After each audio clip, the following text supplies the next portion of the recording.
Well, good evening, everybody. We're going to open with Psalm 38 tonight. Psalm 38. And then we'll jump into Matthew 18. Psalm 38.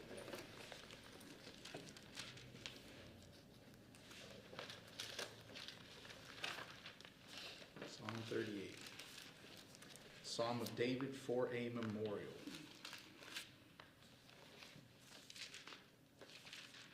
Psalm 38 says this, O Lord, rebuke me not in your wrath, and chasten me not in your burning anger. For your arrows have sunk deep into me, and your hand has pressed down on me. There is no soundness in my flesh because of your indignation. There is no health in my bones because of my sin. For my iniquities are gone over my head. As a heavy burden they weigh too much for me. My wounds grow foul and fester because of my folly. I am bent over and greatly bowed down. I go mourning all day long. For my loins are filled with burning, and there is no soundness in my flesh. I am benumbed and badly crushed. I groan because of the agitation of my heart. Lord, all my desire is before you, and my sighing is not hidden from you. My heart throbs, my strength fails me, and the light of my eyes, even that has gone from me.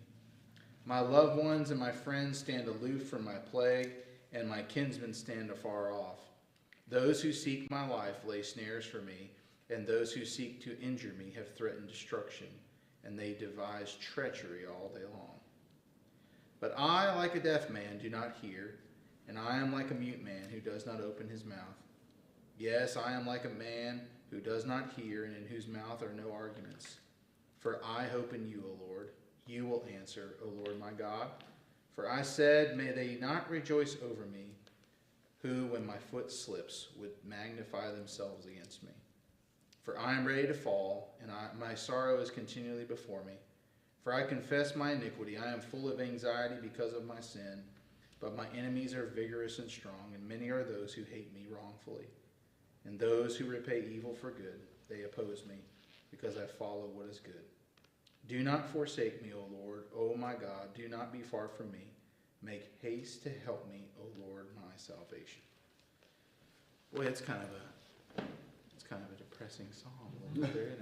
I mean, it's not the most cheery, but yet it also is speaking to the fact that the heaviness of life, heaviness of sin, the struggle that's there, but then you have David still speaking of a confidence here of what God can do for him, how God's been faithful, how God is his salvation, and even with those around him trying to do things. And I think enemies here is not only physical people, bless you, it's not only physical people, I believe this is also things that are going on in his own, physical body as well as he speaks to that. But what amazing turn of events there at the end, right?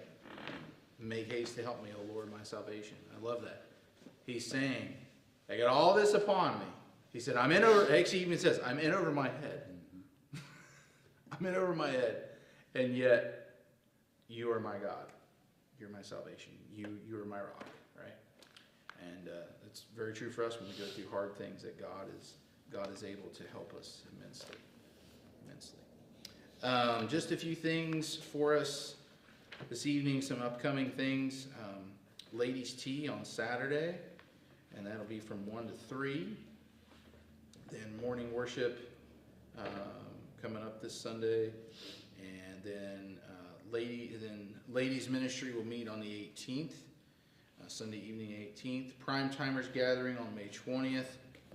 And then and Graduate Sunday is the 18th as well, and the church elections is the 18th. So from 9 to 10:20, voting will take place, and we'll be releasing the ballot tomorrow. It'll be sent out as a sample so folks can see that, and it'll be there before for members to see that and then vote on the 18th, and then the 7th of June is the next food pantry.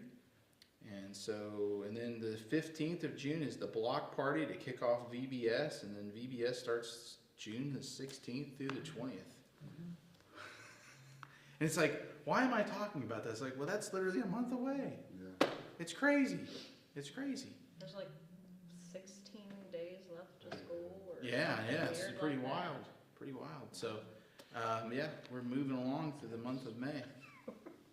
So, those are just a few things coming up, and we'll look forward to those things. Yeah, it's this year's moving on. I was talking to someone earlier today, and I was like, yeah, so, we've been through a quarter of the year, and I was like, actually, we've almost been through 2 quarters of the year. It's moving that direction. And So, the church year is going to end. church year's going to end, yes, here in the end of this month. So, That's right. yeah, so it's one of those things. But yeah, it's one of those deals. So, yeah, it's one of those lovely things. So, we're going to pick up in Matthew 18. Matthew 18, and we're going to work through the first 14 verses. That'll be our first initial go here, and we've been in chapter 17 last week, and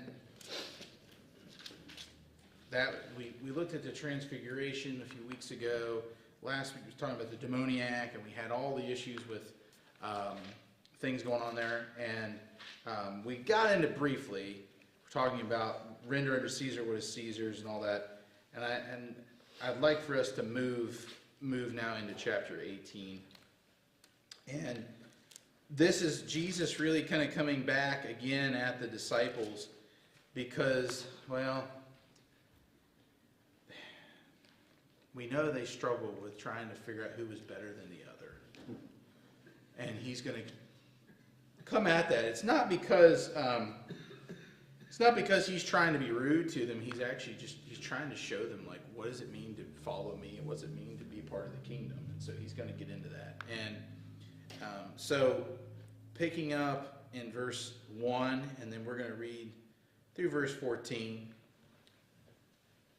Through verse 14.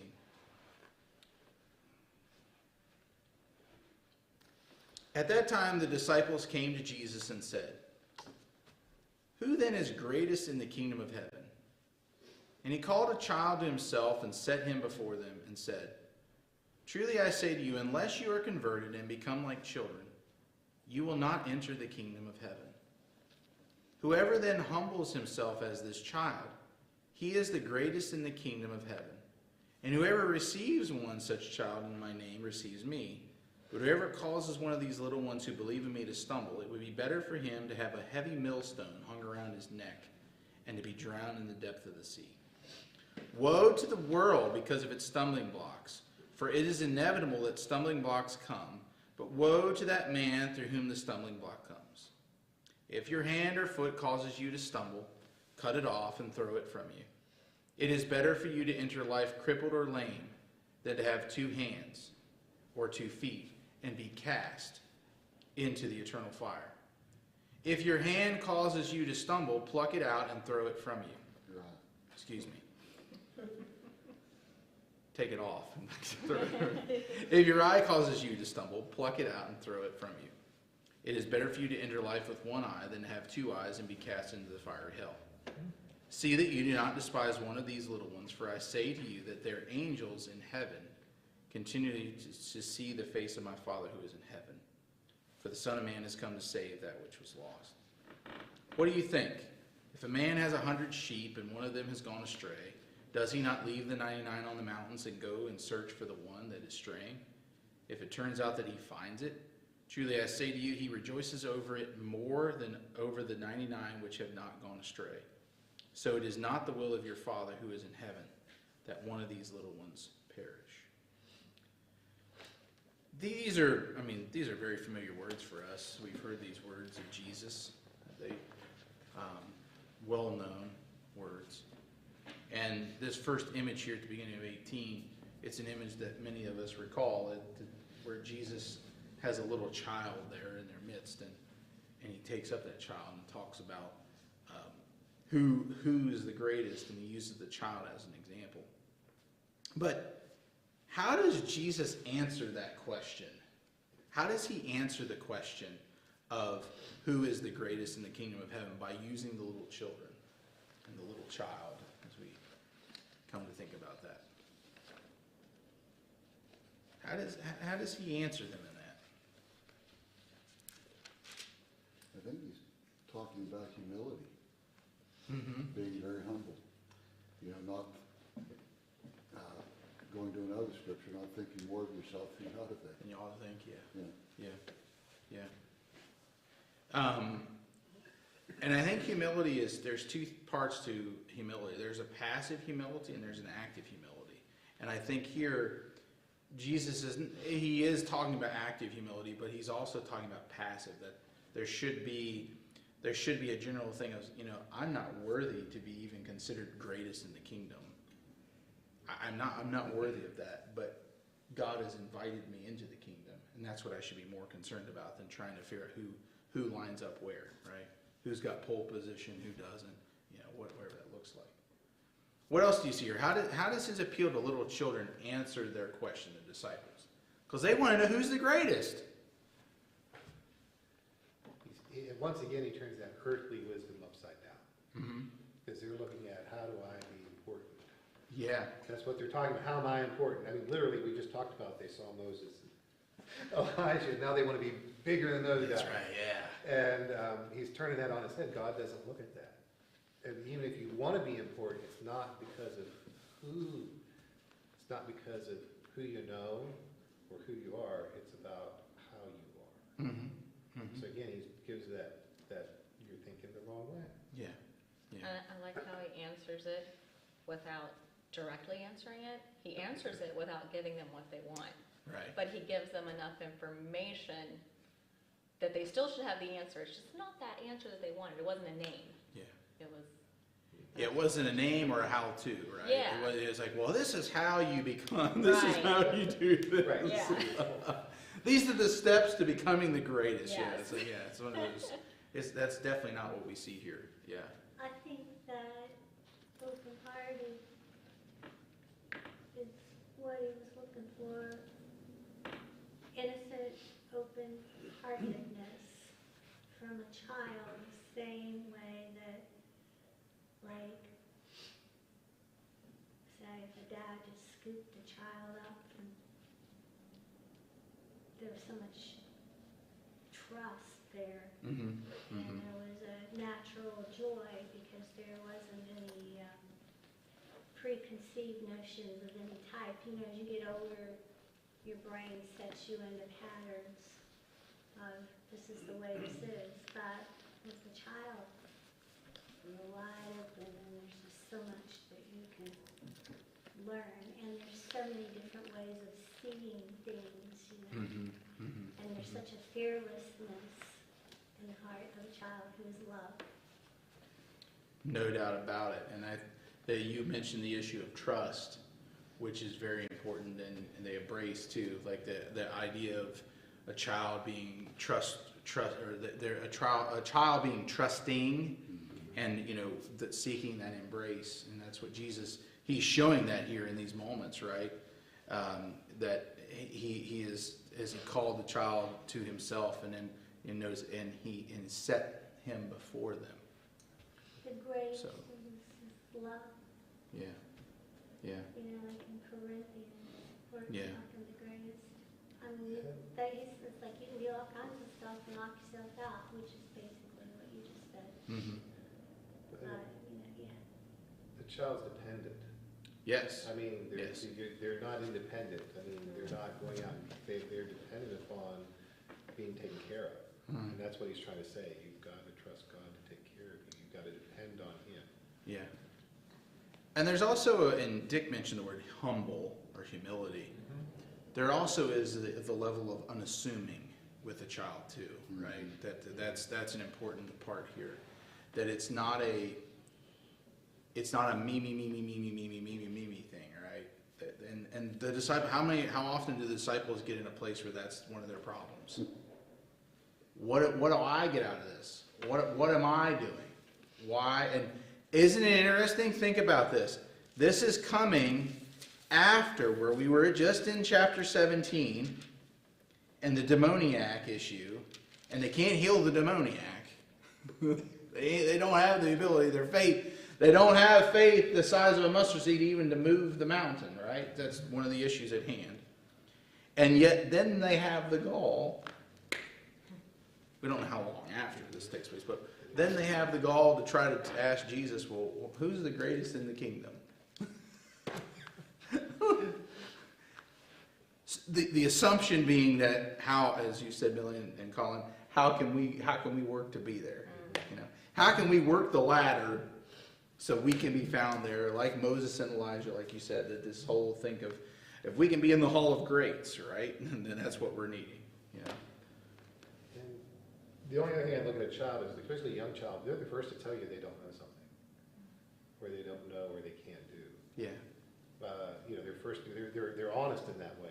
Older adults, you tell someone to do something they don't know what to do, they're going to be, oh, okay, I'm going to make this. I'm going to just, you know, the kid's just like, no, I can't do it. Or I don't know, show me how. There's an Either honesty that, there. or it's, I want you to do that. Why?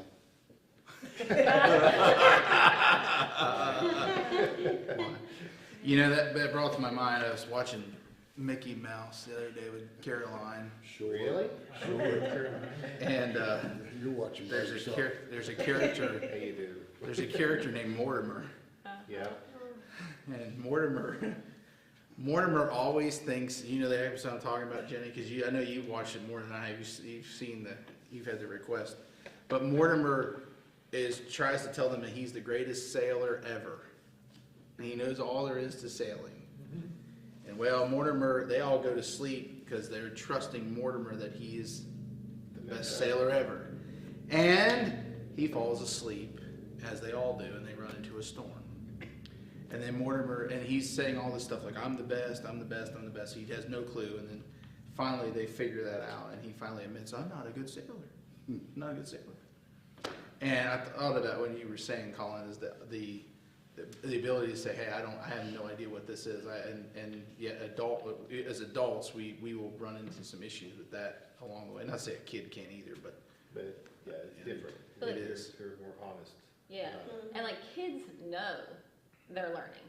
Mhm. They know Exactly. they don't know everything. And when we get older, we're like, oh, either we think we should know everything or we do know everything. That's teenager. Well, yeah. Maybe 20-year-olds too. But I mean, there's that different mindset. Exactly. They're much more open to learning and taking in the information, like, rather than saying, oh, yeah, I know what you're talking about.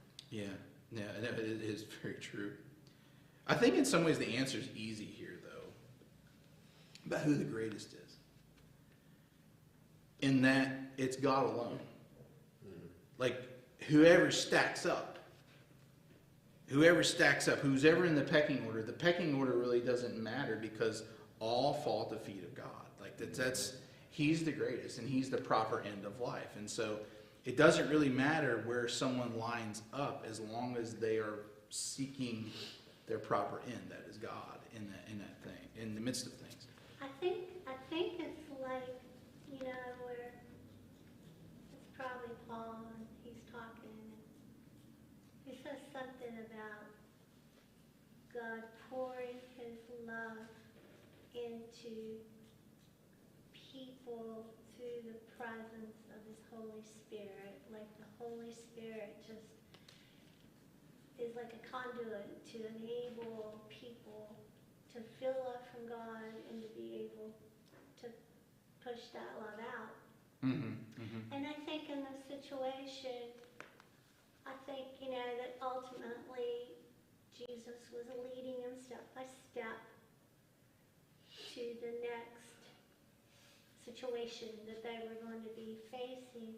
And I think what his hope was, I mean, yes, humble is incredibly important, but I think what his ultimate goal was to get them to a place where they could become more Christ-like, for example, and love the Lord their God with all of their heart, soul, and mind, and love their neighbors as themselves. You know, Yeah, and this questioning tells you that there's some love loss there's some type of, there's a leak here of what that love is meant to be. But that's good enlightenment, Yeah. because if you know, and you actually want to do better, then that says, oh, that's the goal right Yeah. there. Well, hopefully that's what happened after this, right? Which we know. Well, I think a lot of that happened though, when we look, sorry, No. well, when we look at it, things that, such as this very scenario that we're currently discussing, and then we're looking at the end of the day, Jesus has left, they're kind of on their own, they now have to figure this, do what they've been taught. And I think quite a few of them actually were very successful in their teachers' hopes.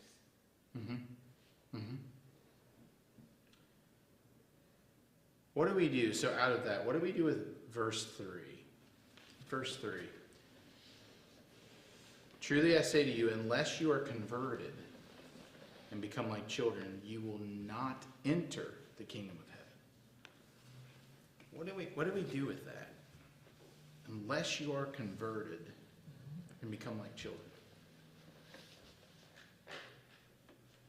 My translation says, unless you change and become like little children. Yeah, I looked up that word because I thought it was interesting to use the word converted, because that's a word that we use. We were talking about that actually Sunday night with regard to being evangelism and converting and things like that. And the word means to turn around, to turn oneself, and to change one's mind. It's very similar to the word repentance in the New Testament, metanoia. It's very similar to that, where you turn and go the other way. It's very much connected to that, though it's not that same word. But I'm thinking about that here, and think about this. He's speaking to the disciples. He's not speaking here. He's not speaking to the crowds. He's not speaking to people who've not been following. He's talking to the disciples. And he's saying, unless you turn, unless you change and become like children, you will not enter the kingdom of heaven. Wow. I listened to you say that the other evening at Bible study. I go back and I listen to it. And you said something about some folks feel that, they are born again, they are, on the way to heaven, they are right, but you didn't use the word deluded, that they haven't, I'll use the word switch gears at all. They're just not in that place. And that just, can hear to this, to me, like you say, he's talking to his disciples. Yeah. And they're supposed to be Top Gun, so to speak. Yeah. But Yeah. still, he's urging them to turn around. So if these people that were so close to him needed that, I'll call it a gentle shove. I realized quite a few folks wouldn't see it in that light. Drop kick. Yeah. But, maybe that's kind of like something that speaks down to us today. Sure. Millie?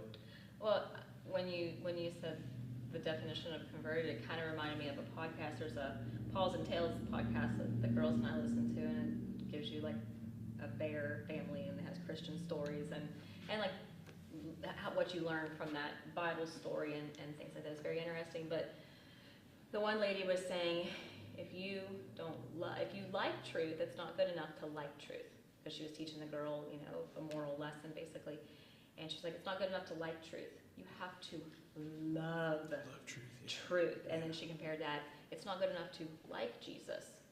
You have to love Jesus. Because if you love Jesus with all your heart, soul, mind, spirit, everything, body, everything you've got, then basically when life gets hard and things happen, you are concreted in to that. You're converted all the way. But if you just like it, you know, it's not that strong, powerful conversion of there's no other way. There might be some peripheral vision going on, but Right. if you love it and you are convicted, that's the only way. He is the only way. That's what it kind of made me think of, like just that deep, deep relationship. Yeah, it speaks of longing. It's funny you saying that. I don't know if any of you have ever been at Cold Stone Creamery or not, but they have 3 sizes. Yeah. Like How, it, how does this go? Okay, I'm like it, love it, Oh. gotta have it. Nice. That's the 3. Yeah. And they gotta have it. Gotta have it's the biggest size, right? But like it, love it, gotta have it. And with Jesus, like it is not enough, and really love it's not enough either. I gotta have it, Yeah. right? Cannot Like a live hunger without and thirst, and Yeah. you know. And then I know using ice cream shops analogy, but you understand, like our desire, our hunger, our thirst, our direction should be to be turned in such a way, to be changed in such a way that Jesus makes a difference, and then so notice he says we become like children. We become like children. And I think a huge piece, and we've already said this tonight, one of the huge pieces with that is being someone who trusts God. Who trusts God. Trust is a huge thing. Trust is a huge thing. And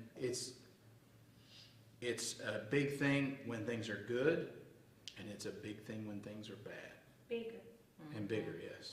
Yeah. The only reason I didn't say anything because it should be balanced. That it should be something that is big in both instances. That we shouldn't, one shouldn't cause the other to change. It should be balanced, I where think we're it- not out of alignment. I think I agree with that. I think it just maybe is more meaningful when we're in a bad place Uh-huh, to have that.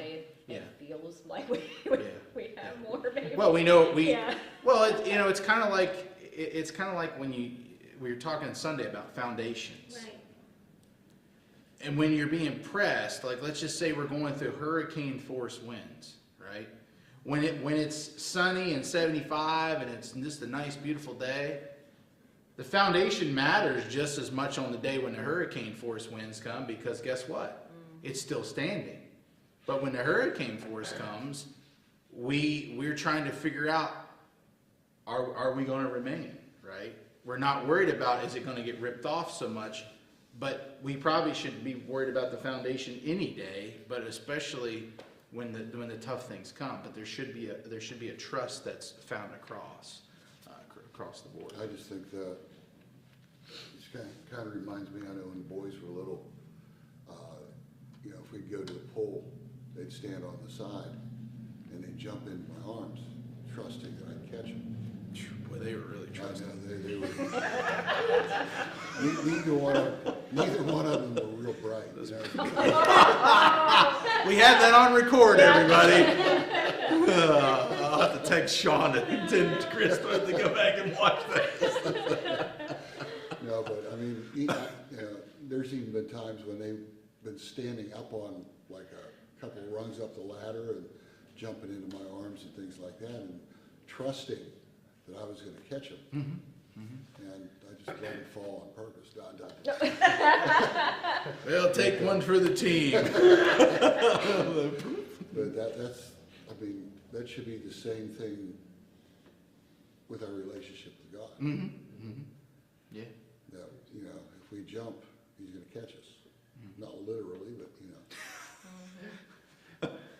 But that trust factor is huge. Like that we have become children. And think about this: we are called to become children of God. Right? Paul uses that language majorly, and not only he, but then John uses that same thing, talking about being children, and that speaks of trusting. And I mean, that's a major, major thing, that when you think about the care and concern of God for his children, right?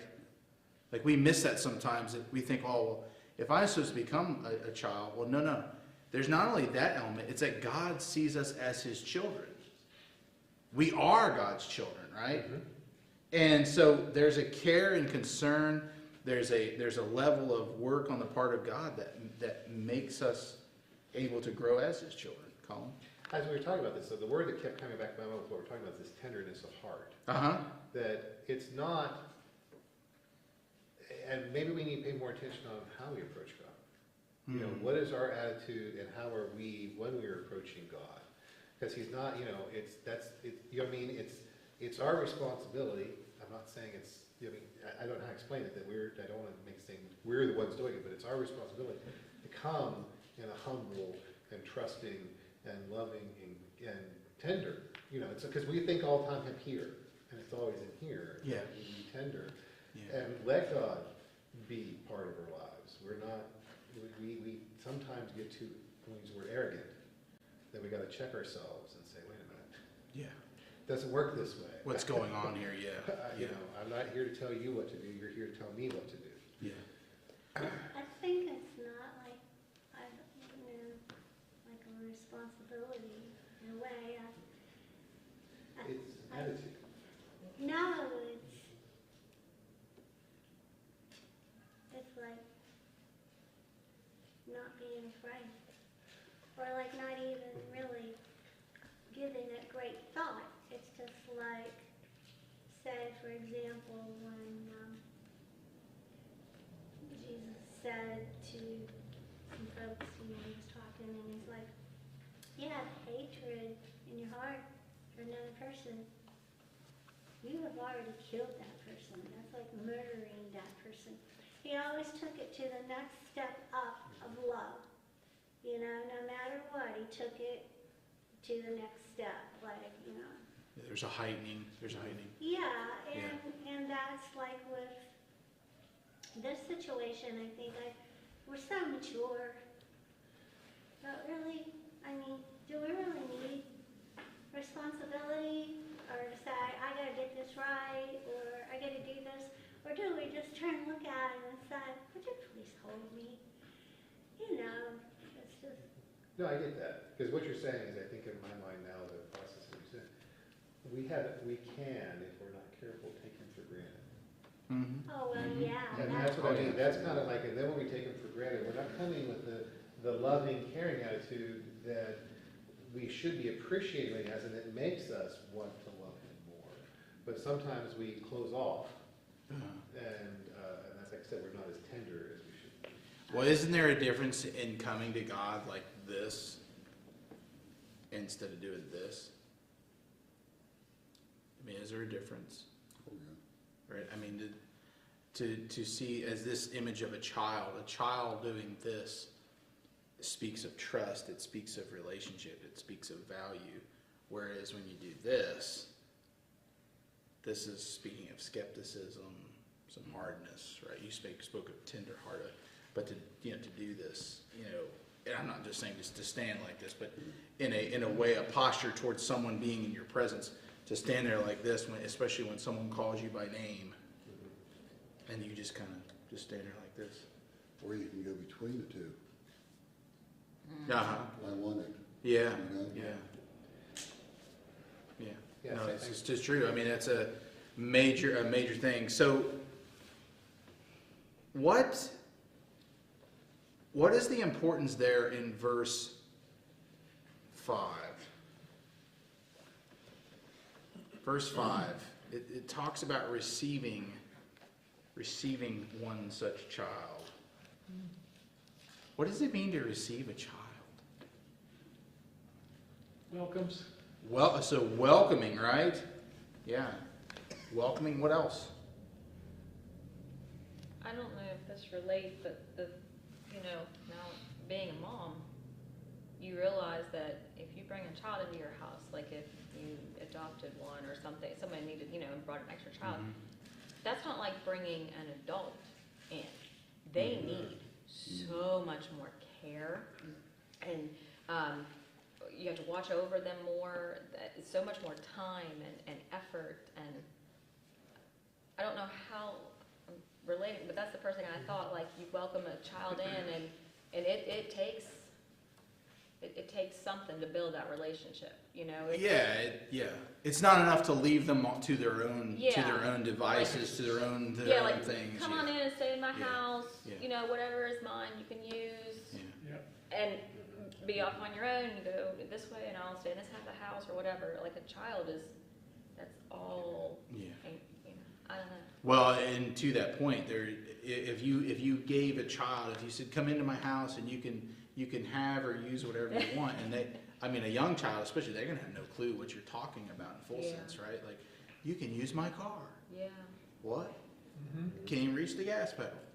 You know what I mean? Or here's my keys. We've had that happen a few times where the keys have unlocked the back hatch of the car, and then you go downstairs and you go, "Oh, there's the back hatch open." Because somebody's got a key.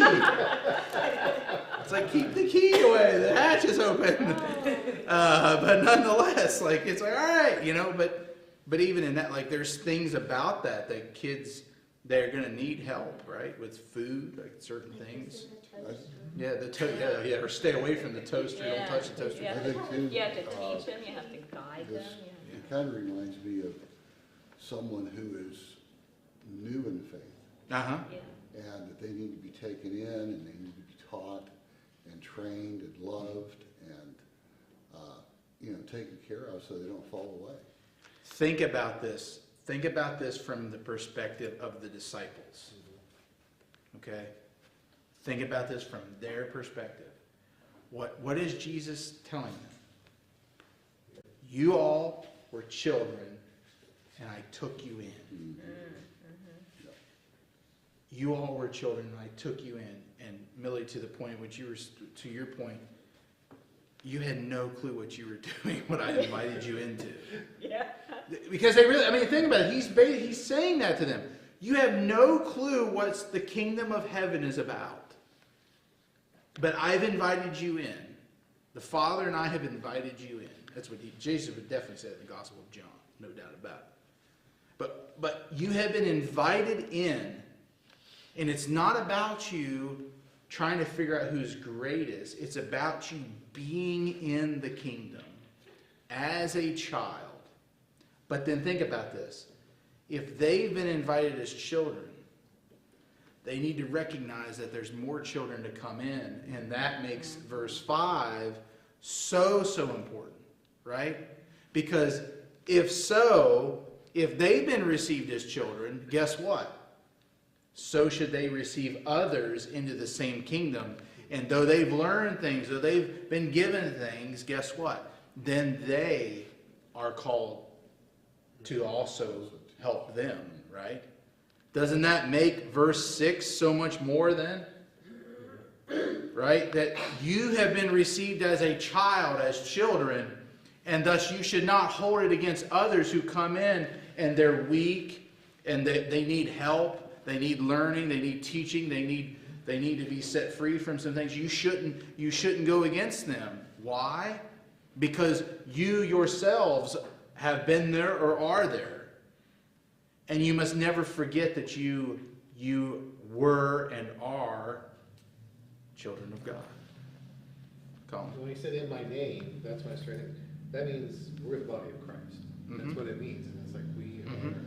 And it's like sometimes we talk about being the body of Christ, but it makes you realize we are an extension of Christ. Because Yeah. He's the head, and we are Yeah. the hands. But that also, in my name, goes back to verse 3, who are converted. Yes. You have turned away from what you have been, and you have turned to me, right? You have been changed by me, and thus in my name you live, and you will receive others who are children and who become children of God, who inherit the kingdom because of me. So there's that, as you said, there's that connectedness, yeah. And Yeah. the learning, and we can see this through how Jesus dealt with his disciples, it's progressive. Mhm. It's not something that you lay everything on them all at once as soon as they come in. Yeah. You know, Jesus didn't tell them, for instance, you know, I'm going to the cross, I'm gonna suffer, I'm gonna raise again. Yeah, he didn't tell them that day one. I get you across. What's that you're fashioning there, Jesus? It is your personal cross to bear. Yeah, we're measuring things up here. Figure it out, right? Oh no. Yeah, I know, there was when I taught elementary school, there was a second grade teacher. She was, I think she taught Ben Franklin, but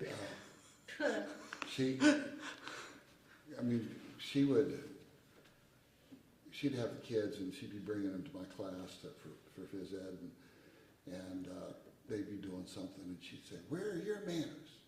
Where are your manners?" That's like about the only thing I ever heard. And I'm thinking, Rose, if they've never been taught manners, how are they going to know where they are? You know? And the same thing with, little ones coming in. Mm-hmm. They have no clue Right. Right. about what it means to be a Christian. They have no clue about what it means to serve the Lord, and they have to be taught. Mm-hmm. Which out of that reminds me of Peter when he's talking with Jesus and he goes, "Well, what about them over there? Those guys. What about them over there?" And what does Jesus say Worry to about him? yourself. Don't worry about that. yourself. Don't be worried about them. You need to be seeking me. That's right. Don't be worried about what's going on outside. Worry about me and following me, right? And that's what is at stake here. Look at that verse 6 though. "But whoever causes one of these little ones who believe in me to stumble, Yeah. it'd be better for him to have a heavy millstone hung around his neck and to be drowned in the depth of the sea." Yep. Oh boy. Well, if we're talking then, about new Christians, for example, Mm-hmm. and this communication came right on the heels of, why couldn't we drive this demon out? Yeah, so, obviously there was like a failure there that they felt that they should have succeeded at, but they didn't. And so they probably had right there at that very point understanding of what it feels like, I'll just use, not to be at the top of your game, so to speak. And maybe that made them feel a little less than. I don't think it made them feel less than, but I think they got the concept that they don't have everything within their possession that they need at all times. And maybe could have highlighted, new folks are going to come in, they're not going to maybe even know as much as what you've already achieved. However, we all know that we have room to grow. Mm-hmm. Mm-hmm. So this idea of the millstone, this is the idea of the millstone that a donkey would go around with the press, right? Now I want you to see this image here in a full-on way. The millstone used by the donkey, guess what? Was doing something useful and on purpose. Do you see the lack of purpose in a certain way? To be sunk by a millstone does have a purpose, but the purpose of a millstone, more properly speaking, is not in use here. Because the millstone is meant to mill something. And being used here because someone's been a stumbling block is being used in a useless way, never to be used again. But carry that image further. If you cause a little one to stumble, then you are being useless as a child of God, and you are making someone else useless before the Lord. Ooh. So it's not just a picture of the stone and the sinking. It actually is carrying that the purpose of that millstone being turned by that donkey is not achieving its practice, and thus it's no longer going to be used in that way. And then even this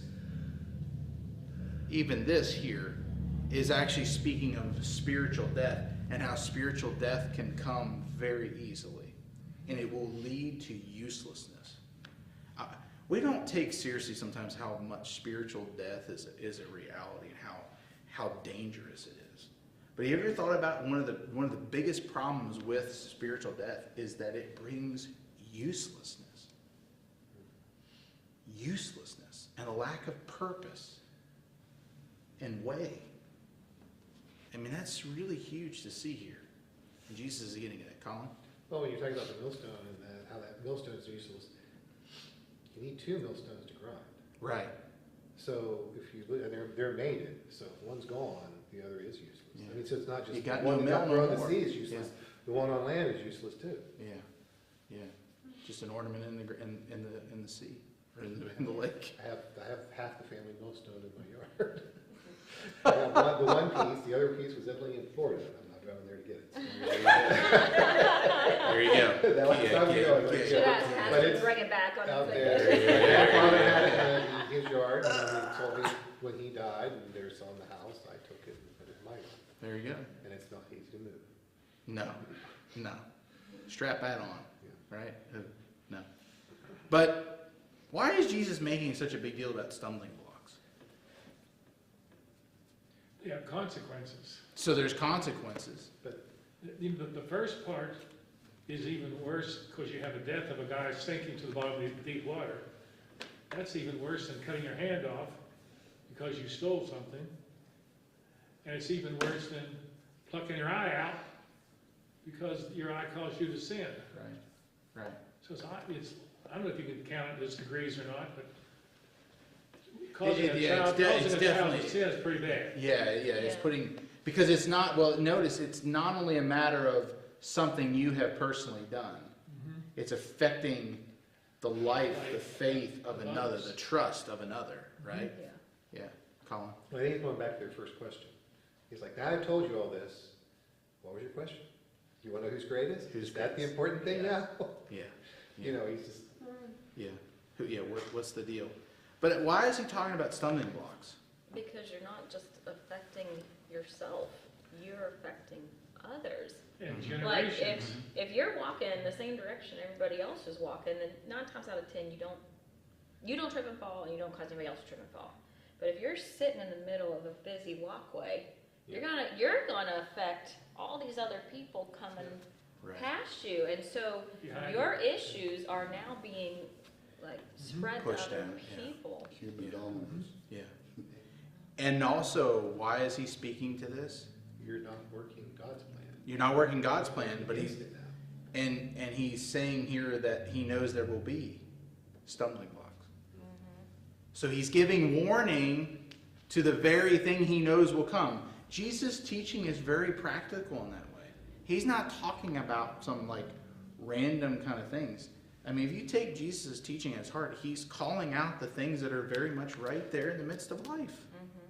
The reality of stumbling blocks is very much, why does he go on here in 15 and talk about people, and we didn't go there, but he's talking about discipline. If your brother sins, go and speak with him.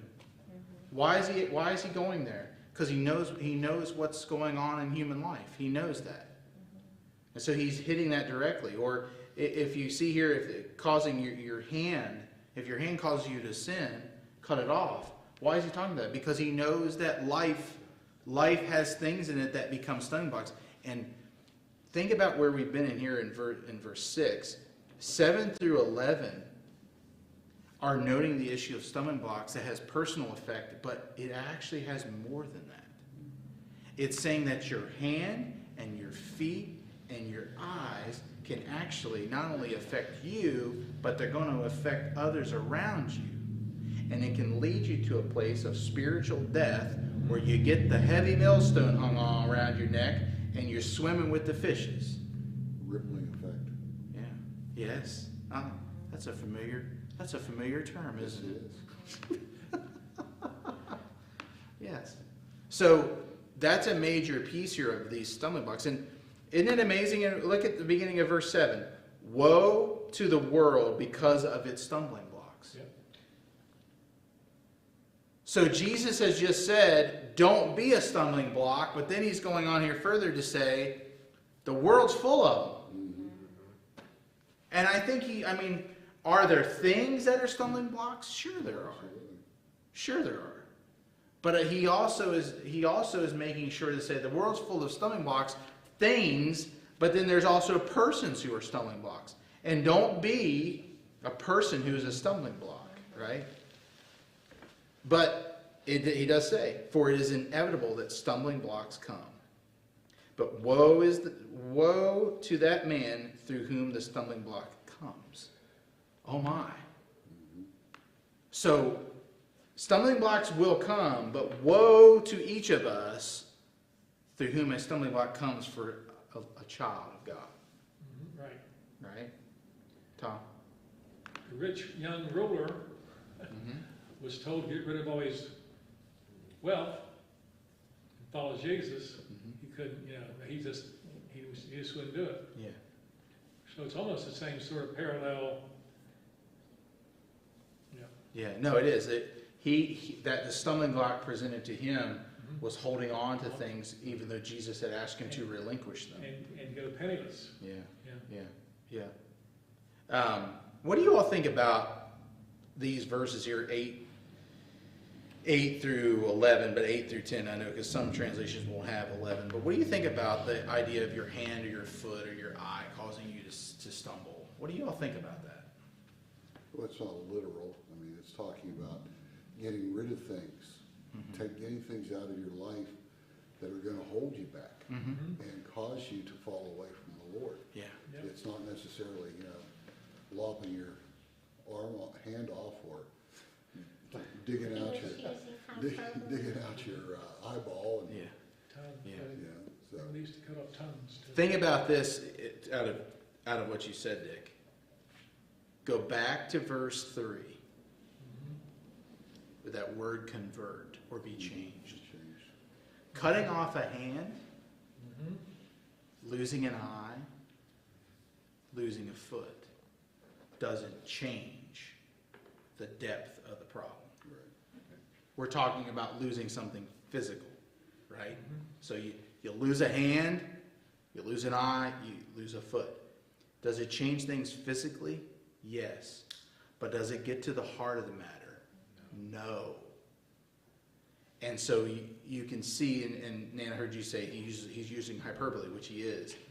But go back to that word in 3. Unless you are changed, unless you are converted, unless you turn and you twist, and in fact, that's another word, you twist and turn around, you will lose. You will lose. I mean, it's a major piece here. I think it goes back to Millie's all in. Are you all Yeah, in? are you all in? Because what are you willing to give up to be all in? Because Yeah. too many times people want to hold on to something, or it's the looking back. I mean, Lot's wife looking Uh-huh. back. Yeah. The Israelites looking Leave and don't Don't look look back. Poor woman. Mm-hmm. Poor woman. Yeah. But that's you're all in. What are you willing to give up? It's why it seems extreme. It's like, could I cut my own hand off to live? I'm not the guy that got the boulder fall in the middle of nowhere. You always hear the guy that cut his leg off Yes. so he could live. Yes. But, I was like, could I do that? Yeah. But it really makes you stop. It's like, Yeah. am I willing to separate myself? We talked about my identity, anything I hold on to dearly to go to God. And it's the extreme. It's also, to me, it's more scary that, my own hand could cause me to sin. Uh-huh.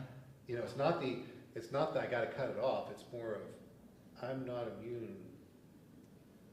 It's like, okay, I can avoid that stumbling block. I can avoid that one. I Yes. can avoid these people, but I can't avoid my own hand Yeah. unless I cut it off. And to that point, this is the second time in the Gospel of Matthew that Jesus has mentioned this. He mentioned this in the Sermon on the Mount. Almost, similar, but here he's speaking to it in terms of being a stumbling block and not living it out. So that you go back to chapter 5, he points this out and speaks to that. He just used the hand in the eye back in chapter 5, not the Yeah. foot. Yeah. You didn't want to take it too far. That's right. You didn't take it too far. He was a foot short anyway. He's a foot short, yeah.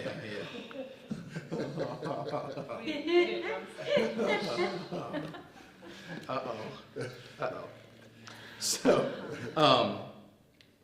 but then look at verse 10. So Jesus is attacking here the whole notion of being one who thinks they're great, but they really just need to be a child of God, but then also not being a stumbling block to somebody else. In verse 10, see that you do not despise one of these little ones. For I say to you that their angels in heaven continually see the face of my Father who is in heaven. This is where we get guardian angels. Guardian angels, yeah. Verse 10, that's where this comes from. That there's guardian angels. Now, do I believe that angelic beings are around and doing things? Yeah, because we know there's powers and principalities that are waging war. Thank God we don't see them right now. We'd be petrified. I used to tell Deb that Sean's guardian angel had to take Valium. They really need to watch this video. Well, I used to tell him that too. So, Yeah. you know what I mean. Nothing is left unseen or unheard. But one of the things with the reality of guardian angels, I don't know if anybody's guardian angel is named Clarence or not, but we'll figure that out. But one of the key things we got to be careful how far our angelology grows. Okay. Because at the end of the day, we don't call upon an angel to help us. We call upon the Lord to help us. Doesn't mean the Lord doesn't send messengers, he doesn't send persons, but the main one that we call upon is the Lord himself. And that's a huge thing. Okay. Yeah. Is a guardian angel from your own family, or does it have to be an angel that has no connection with your family? I don't know. I don't either. That's a tough one. What do you mean from your own family? We don't become Well, angels. grandparents, great-grandparents, Son, All that have already passed away? somebody passed away in your No. family? Angels are not human beings. Yeah, we don't become Yeah. angels. We don't become angels when we die. Yeah. Angels were created beings. Yeah, we are actually, we may be a little lower than them right now, but one day we'll be beyond them. Yeah. Right? And they Which is amazing to think about. Oh, yeah. And they actually envy us. They, yeah. So I mean, now the great cloud of witnesses certainly they're rooting for us, right?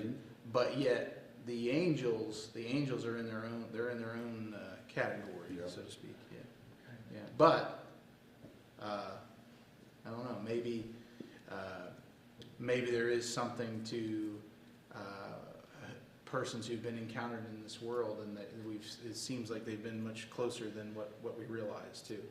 So yeah. I think that just the way he says it's different, but it comes back to still, don't count people out. That God sees everybody. I mean, so Yeah. you can discount someone, or you can, oh, they'll never be anything, or I don't want. God doesn't discount people. I mean, he wants everyone saved. He died for Yes. everybody. Well, and a way to look at the little children here, don't leave anybody off the kickball team. You remember Well, being selected in the, it's like, well, who's going to be last today in the kickball game? Well, little Jimmy over there, and there's Susie, she's not getting in either, and then and then you're standing, oh, here we go, one more. And you know how that goes. If you all remember those days, Little league, get cut off Yeah. little league And team. you just kind of, it keeps going, But you're right. It's don't forget. Don't lose sight of it. Don't lose sight of that, because God's looking out for all, not just for some, right? Yeah. Well, let's pray together. Father, thank you for this evening that you've given to us. Thank you for allowing us to be your children. And that's truly something that we bring nothing to the table to be or to do. And we just ask tonight, God, that you would help us to see ourselves as your children greater, to not take that for granted, but to trust you more in the good and the bad and the indifferent. But also, would we help others around us who maybe have been children for some time, or maybe they need to become a child of God, and would you help us not to turn them away, but help them and help us, that we would seek you more. May we not be a stumbling block for anyone. And Lord, if we have been or are, would you help us to see that And may we lose hands, may we lose feet, may we lose eyes more than seeing others struggle in and through you. And we pray, Lord, you'd be with, and we ask that you'd be with all of the things before us and upon us, those gathered here, those with us online, all of our congregation. God, you know the things that are there. And we just ask, Lord, that you would help us immensely. Would your will and your way be known and shown in and through us? Oh, God, help us. And would you lead us through the rest of this week? Give us clean hands, give us pure hearts, and let us not lift our soul to another. We ask these things in the name of the Father, Son, and Holy Spirit, and we say together, amen. Have a great evening, everybody. You know, you're right, this